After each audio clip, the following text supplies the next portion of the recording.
Hello, എന്തൊക്കെയുണ്ട് വിശേഷം? എല്ലാവരും സുഖമായിരിക്കുന്നു എന്ന് വിചാരിക്കുന്നു. ഇത് നമ്മുടെ 84-ാമത്തെ പാർട്ടാണ്. എന്നാൽ നമുക്ക് സ്റ്റോറിയിലേക്ക് പോയാലോ? കമൻ്റ് ഇടാൻ മറക്കരുത് കേട്ടോ. ഡി നിക്കടി അവിടെ.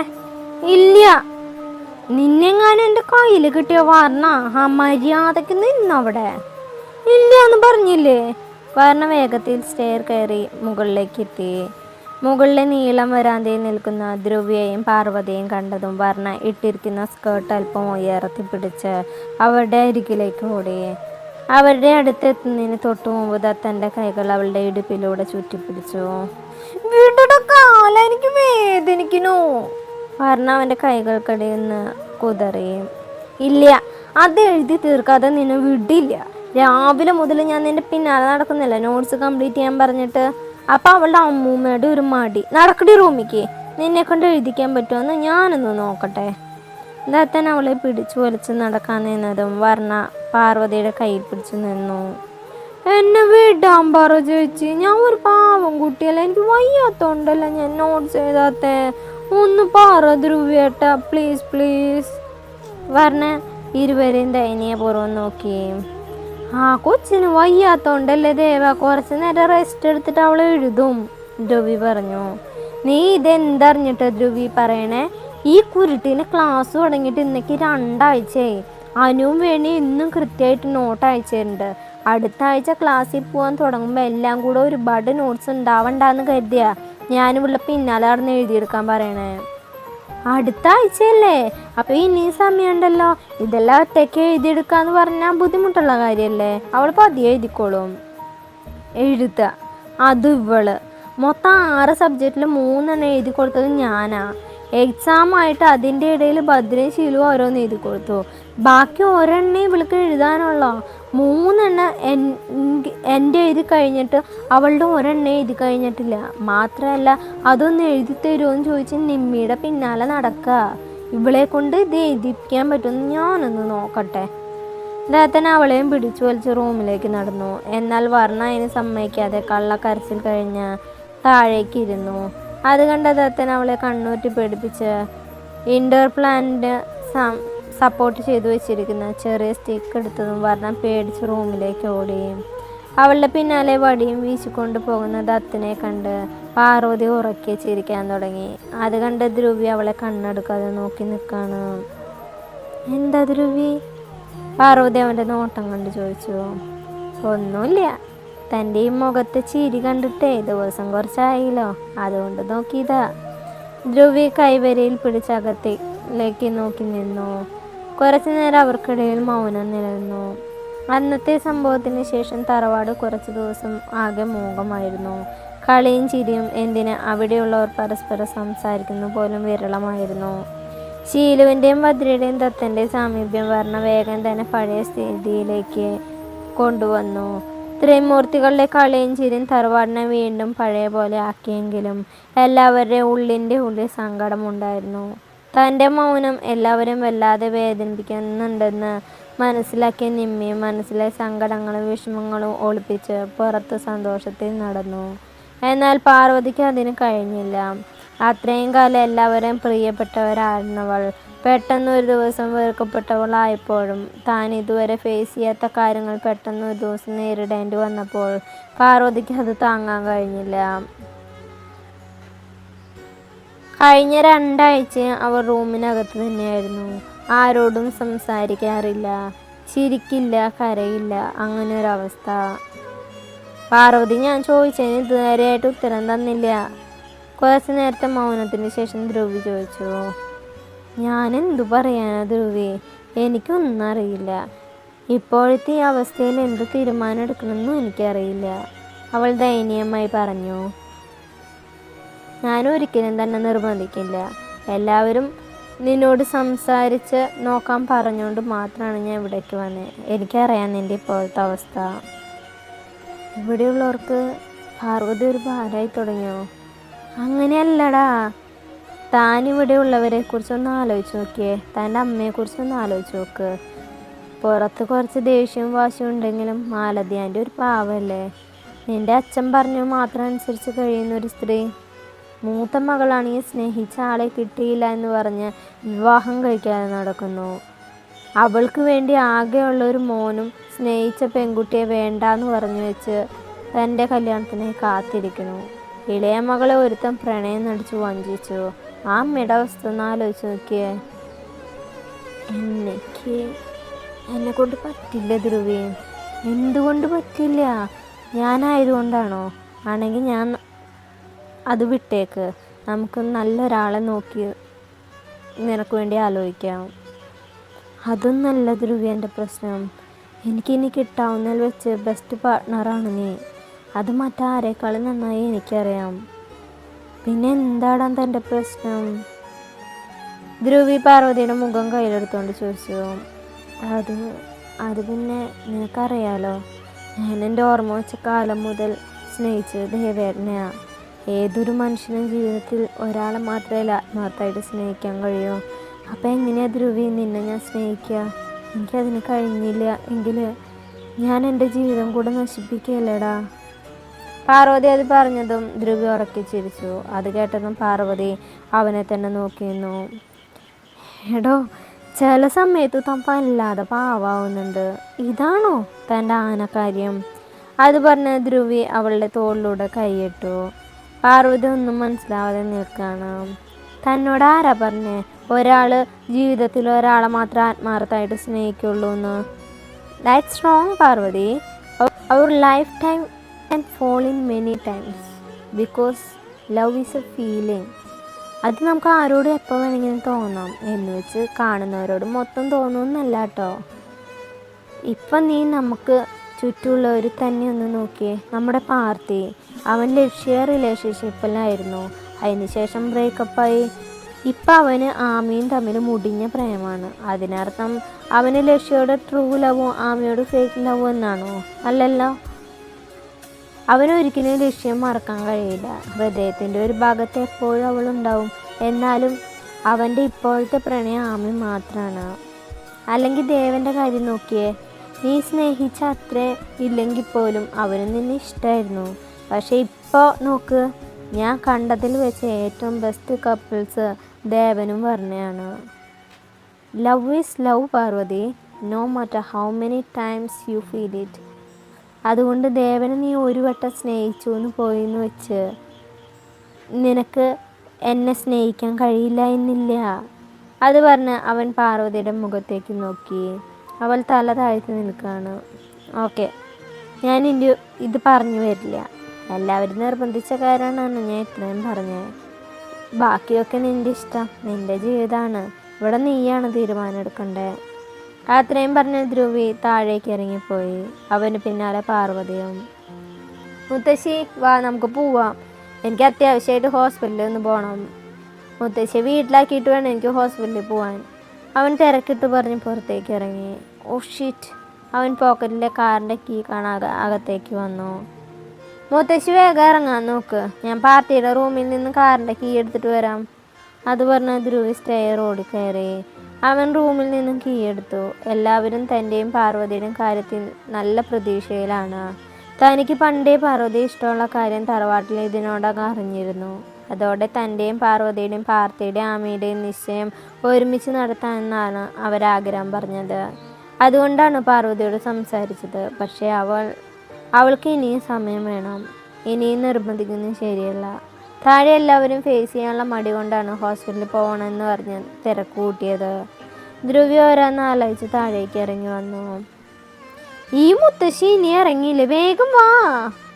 നീ എന്തിനാ ധ്രുവി ഇങ്ങനെ തിരക്ക് പിടിക്കണേ? എല്ലാം കളങ്ങി തെളിഞ്ഞ സ്ഥിതിക്ക് ഇനി നിശ്ചയത്തിൻ്റെ ഡേറ്റ് കൂടെ തീരുമാനിച്ചിട്ട് പോയാൽ പോരെ? അത് കേട്ടതും തിരിഞ്ഞു നടന്ന് ധ്രുവി പെട്ടെന്ന് നിന്നു. എല്ലാവരുടെയും മുഖത്ത് നിറഞ്ഞ പുഞ്ചിരി കണ്ട് അവൻ പാർവതിയുടെ മുഖത്തേക്ക് നോക്കി. അവൾ അവനെ ഒന്ന് നോക്കി കണ്ണിറക്കി കാണിച്ചു. ധ്രുവി വിശ്വാസം വരാതെ അവളുടെ അരികിലേക്ക് നടന്നു.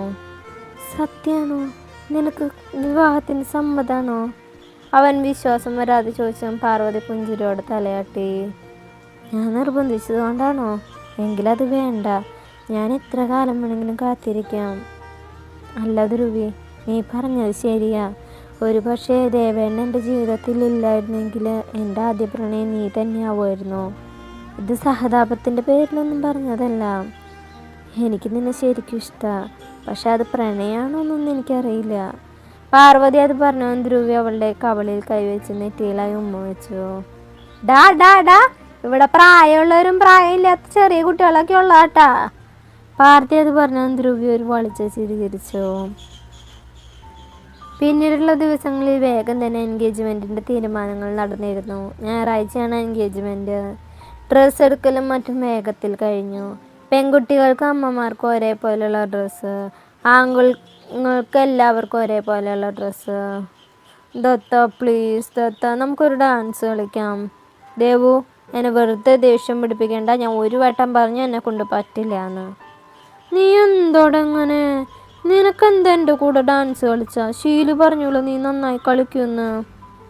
എടി, അത് 5-6 കൊല്ലം മുമ്പല്ലേ. ഇപ്പം എൻ്റെ പ്രായം എത്രയായിരുന്നാ? ഞാനൊന്നുമില്ല, നീ ഒറ്റയ്ക്ക് കളിച്ചാൽ മതി.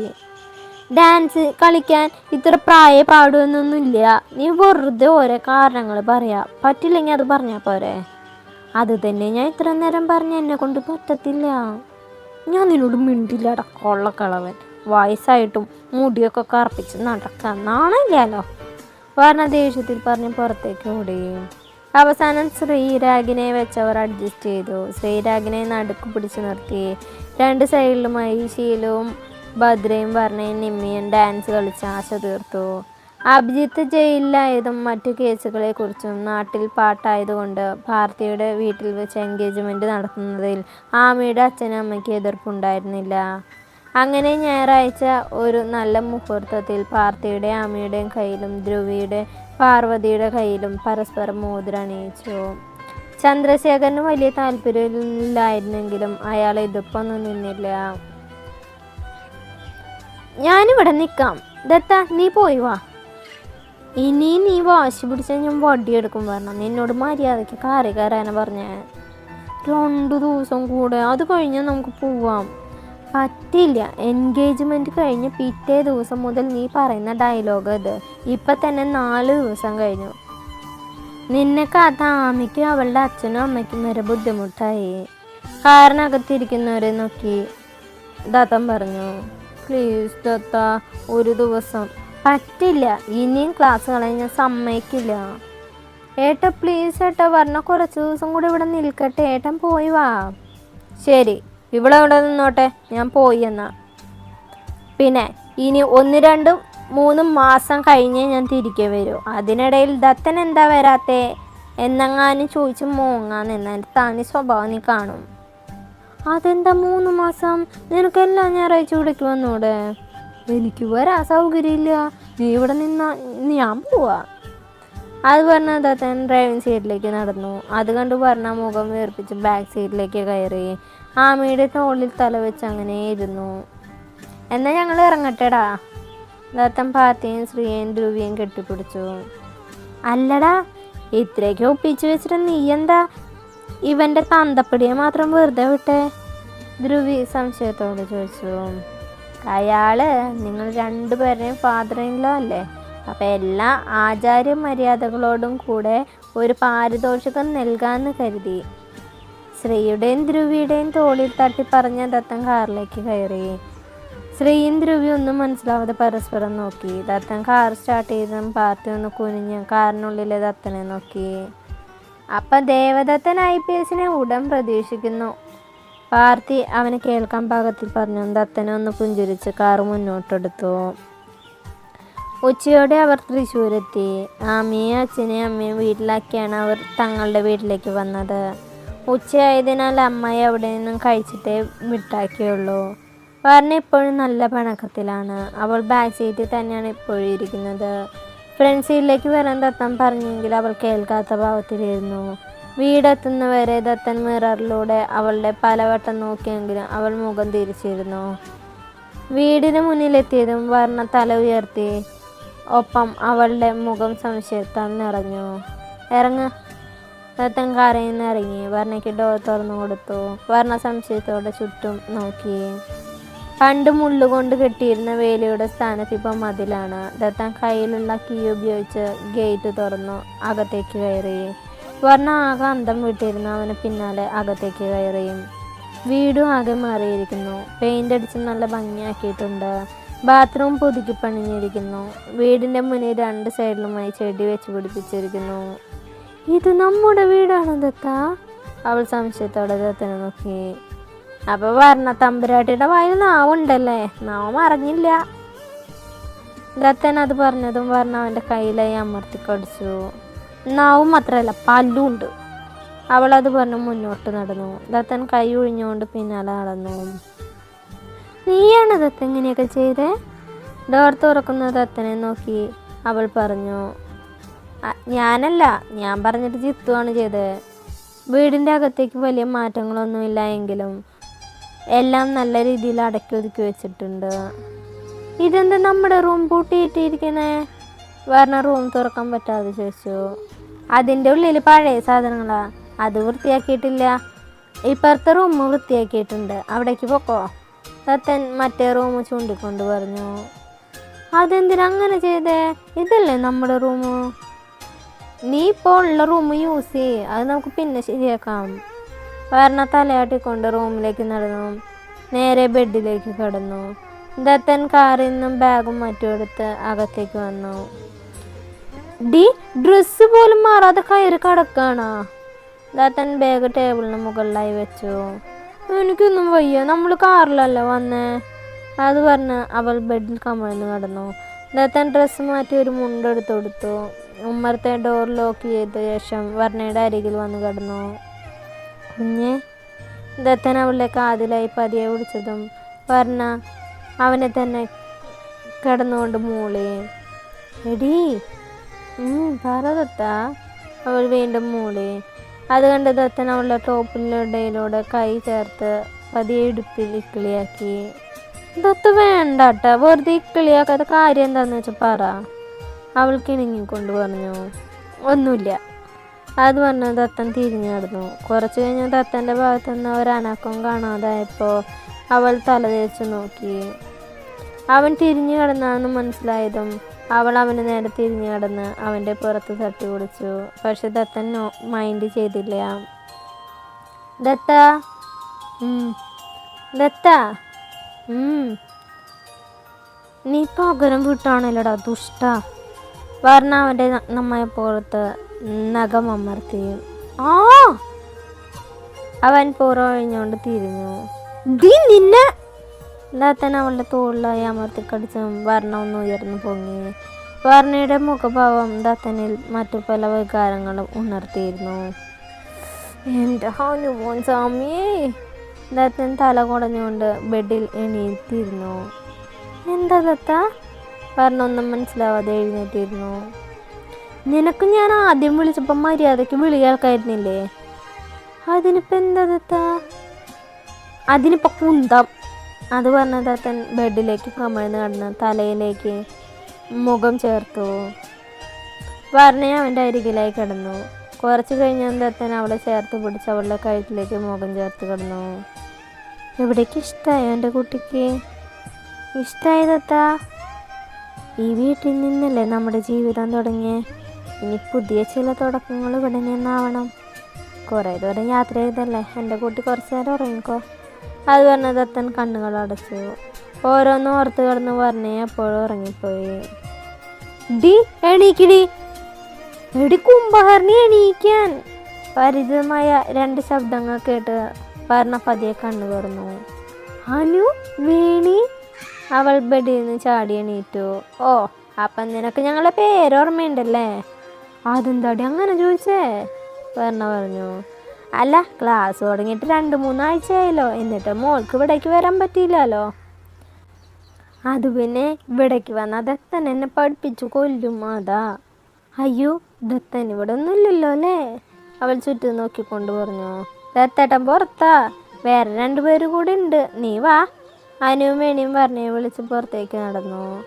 ഉമ്മറത്തേക്ക് വന്നതും മുറ്റത്ത് ദത്തനോട് സംസാരിച്ച് നിൽക്കുന്ന ജിത്തുവിനെയും കോകിലെയാണ് കണ്ടത്. ചേച്ചി. വർണ്ണ മുറ്റത്തേക്ക് ഓടിയിറങ്ങി കോകിലെ സന്തോഷത്തെ കെട്ടിപ്പിടിക്കാൻ വന്നതും ദത്തൻ അവൾ വരുന്നത് കണ്ടു വർണ്ണയുടെ വയറിലൂടെ ചുറ്റിപ്പിടിച്ച് ഉയർത്തി സൈഡിലേക്ക് മാറ്റി നിർത്തി. ഇനി ഇങ്ങനെ ബെല്ലും ബ്രേക്കൊന്നും ഇല്ലാതെ ഓടി വന്ന് അവളെ തട്ടിമറിച്ചിടണ്ട. ദത്തൻ അത് പറഞ്ഞു. വർണ്ണ ഒന്നും മനസ്സിലാവാതെ കോകിലെ നോക്കി. അതെന്താ അങ്ങനെ വർണ്ണ ചോദിച്ചു. അതങ്ങനെയാ ദത്തൻ പറഞ്ഞു. അതെന്താ അങ്ങനെയെന്നാ ചോദിച്ചേ വർണ്ണ ചോദിച്ചു. അതങ്ങനെയാന്നാ പറഞ്ഞേ ദത്തൻ അവളെ ദേഷ്യം പിടിപ്പിക്കാനായി പറഞ്ഞു. ദത്ത അവൾക്ക് ദേഷ്യം വരാൻ തുടങ്ങിയിരുന്നു. അത് കണ്ട് കോകില ഒരു പുഞ്ചിരിയോടെ വർണ്ണയുടെ കൈയെടുത്ത് തൻ്റെ വയറിലേക്ക് വെച്ചു. ഒരു പുതിയ അതിഥി കൂടെ വരുന്നുണ്ട് അതാ. അത് കേട്ടതും വർണ്ണയുടെ കണ്ണുകൾ മിഴിയുന്നതും മുഖം വിടരുന്നതും ദത്തൻ കൗതുകത്തോടെ നോക്കിയിരുന്നു. ബേണി, അനു, നിങ്ങൾ കേട്ടാ കുഞ്ഞാവ് വരുന്നുണ്ടെന്ന്? അതൊക്കെ ഞങ്ങൾ എപ്പോഴേ അറിഞ്ഞ്. വർണ്ണയും അനു ഒരു ലോഡ് പുച്ഛം വാരി വിതറിക്കൊണ്ട് പറഞ്ഞു. അപ്പം എന്തെന്നോട് പറയാഞ്ഞേ? ഫോൺ വിളിച്ചപ്പോൾ പോലും പറഞ്ഞില്ലല്ലോ. അത് നിന്നെ നേരിട്ട് കാണുമ്പോൾ പറയാമെന്ന് കരുതി ജിത്തു പറഞ്ഞു. എന്നാലും ഫോൺ വിളിക്കുമ്പോൾ ഒന്ന് പറയായിരുന്നു. പിന്നെ നേരിട്ട് കാണുമ്പോൾ ഒന്നുകൂടെ പറഞ്ഞാൽ മതിയല്ലോ. കോളേജിൽ വരാൻ മടിയുള്ളവരോടൊന്നും ഞങ്ങൾ പറയില്ല, അതാ ഞങ്ങൾ പറയാഞ്ഞേ ദത്തൻ പറഞ്ഞു. മടിയോ? എനിക്കോ മടി? അവൾ നിഷ്കളങ്കത വാരി വിതറി. ഏയ്, എൻ്റെ കുട്ടിക്ക് തീരെ മടിയില്ല. അതിന് ഇത്രയ്ക്ക് ഓവർ ആക്ടിങ് ഒന്നും വേണ്ട കേട്ടോ. ഓ, എനിക്ക് മടിയാ, അത് ഞാൻ സമ്മതിച്ചു. അതിന് കാരണം ഇവിടുത്തെ മണ്ടൻ വിദ്യാഭ്യാസ സമ്പ്രദായം തന്നെയാണ്. മൊത്തത്തിൽ വിവരക്കേടാണ്. വർണ്ണ പറഞ്ഞു 100% ശരിയാ. അനു അത് സമ്മതിച്ചു. അതെന്താണവോ അങ്ങനെ? ജിത്തു ആണോ ചോദിച്ചത്. ചൈന വൻമതിലാണെങ്കിൽ ഗേറ്റും ഇല്ല, ഇന്ത്യ ഗേറ്റിനാണെങ്കിൽ മതിലും ഇല്ല. ബുദ്ധിയുള്ള ആരെങ്കിലും അങ്ങനെയൊക്കെ ചെയ്യുമോ? അനു ചോദിച്ചു. അല്ലെങ്കിൽ അവരെ പറഞ്ഞിട്ട് കാര്യമില്ല, ചിലപ്പോൾ ഉണ്ടാക്കി വന്നപ്പോൾ പൈസ തീർന്നു പോയി കാണും വേണി പറഞ്ഞു. അവർ രണ്ടുപേരും പറയുന്ന കേട്ട് ദത്തനും കോകിലയും ജിത്തും മുഖത്തോട് മുഖം നോക്കി. ഈശ്വര, ഈ മണ്ടത്തുകളെ എൻ്റെ കൂടെ തന്നെ കൊണ്ടിട്ടല്ലോ. എനിക്ക് തന്നതിൻ്റെ പകുതി ബുദ്ധിയെങ്കിലും ഇവറ്റകൾക്ക് കൊടുക്കായിരുന്നു. വർണ്ണ പറയുന്ന കേട്ട് തൻ്റെ ഭാര്യയ്ക്ക് ബുദ്ധി വെച്ചു എന്ന എക്സ്പ്രഷനിൽ ദത്തൻ ജിത്തുവിനെ നോക്കി. എടി പൊട്ടത്തിയളെ, ഇന്ത്യയുടെയും ചൈനയുടെയും അതിർത്തിയിലാണ് ഈ പറഞ്ഞ മതിലും ഗേറ്റും ഉള്ളത്. അതുകൊണ്ട് ഇന്ത്യയും ചൈനയും തമ്മിൽ ചിലവ് കുറയ്ക്കാൻ വേണ്ടി ഷെയർ ഇട്ടിട്ടേ ഒരു രാജ്യവും മതിലും ഒരു രാജ്യം ഗേറ്റും പണിത് കെട്ടി. കഷ്ടം, ഇതുപോലും അറിയില്ല. വാ ചേച്ചി, നമുക്ക് അകത്തേക്ക് പോവാം. കോകിലയെ കയ്യും പിടിച്ച് അകത്തേക്ക് പോകുന്ന വർണ്ണയെ കണ്ട് ദത്തൻ എന്തോ പോയ അണ്ണാനെ പോലെ നിന്നു. നീ കോളേജിൽ പഠിക്കുമ്പോഴേ പണ്ട് പഠിപ്പിയായിരുന്നില്ലേ? അന്ന് ഞാൻ നിന്നെ ശപിച്ചിരുന്നു, നിനക്ക് കിട്ടുന്ന ഒരു പൊട്ടിക്കുട്ടി ആവണേന്ന്. ദൈവം കറക്റ്റായിട്ട് അത് കേട്ടു എന്ന് തോന്നുന്നു. അതാ കുറച്ച് ലേറ്റാണെങ്കിലും ലേറ്റസ്റ്റായിട്ട് വന്നേ. ദത്തൻ്റെ തോളിൽ തട്ടി പറഞ്ഞ് ജിത്തു അകത്തേക്ക് കയറിപ്പോയി. അപ്പോൾ നമ്മുടെ ഇന്നത്തെ പാർട്ട് കഴിഞ്ഞു. നല്ലൊരു പാർട്ടായിട്ട് നാളെ കാണാം. നാളെ ദത്തൻ്റെയും വർണ്ണയുടെയും ഫസ്റ്റ് നൈറ്റാണേ. കേൾക്കാൻ മറക്കരുത് കേട്ടാ. ബൈ.